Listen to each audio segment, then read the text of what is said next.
बिहार में जैसे नौकरी की बात चली तो बीच में लोगों ने कंपटीशन करना शुरू कर दिया। कुछ दिन सरकार में तेजस्वी यादव थे तो ये कहने लगे कि हम दिए और वो दिए।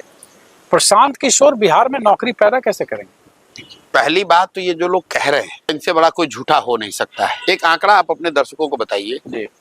बिहार में चपरासी से लेकर मुख्य सचिव तक संविदा कर्मी इंक्लूडेड टोटल 23.25 लाख लोग ही सरकारी नौकरियों में हैं, जो हुआ 1.97%, करीब करीब 2% लोग सरकारी नौकरी में हैं।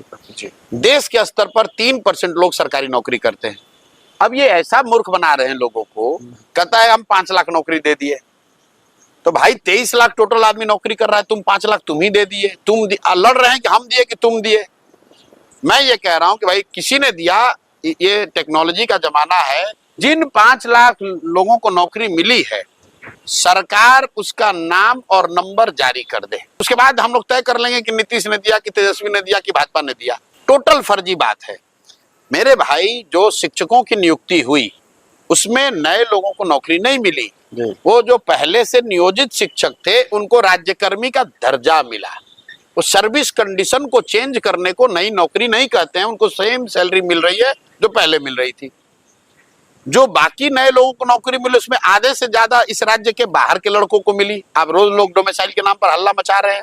तो इन लोगों को कोई ज्ञान, मतलब सरस्वती से तो भेंटे नहीं है सब इन लोगों को, कि भाई तुम कह रहे हो कि 5 लाख तेजस्वी कह रहा है हम दे दिए, नीतीश के वो तो बोल खुद नहीं रहे, सरकार वाले ऐड कर रहे हैं कि हम दे दिए, सम्राट चौधरी मुरेठा बांध के कह रहा है हम दे दिए।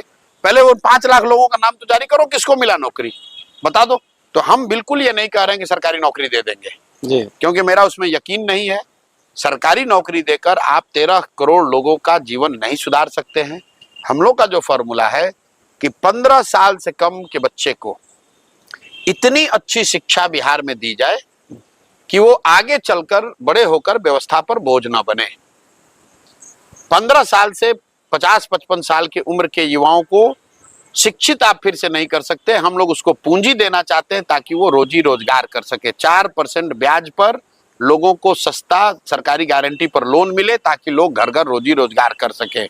और तीसरी बात हमने कहा, एकदम सिंपल बात आपको बता रहे हैं कि 55-60 से ऊपर के आदमी को ना पढ़ा सकते हो ना रोजगार दे सकते हो, तो उसको कम से कम 2000 रुपया दो ताकि वो जीवन अपना बेहतर तरीके से, थोड़ा बेहतर तरीके से चला सके। ये बेसिक फंडामेंटल है जनसुराज के डेवलपमेंटल मॉडल का।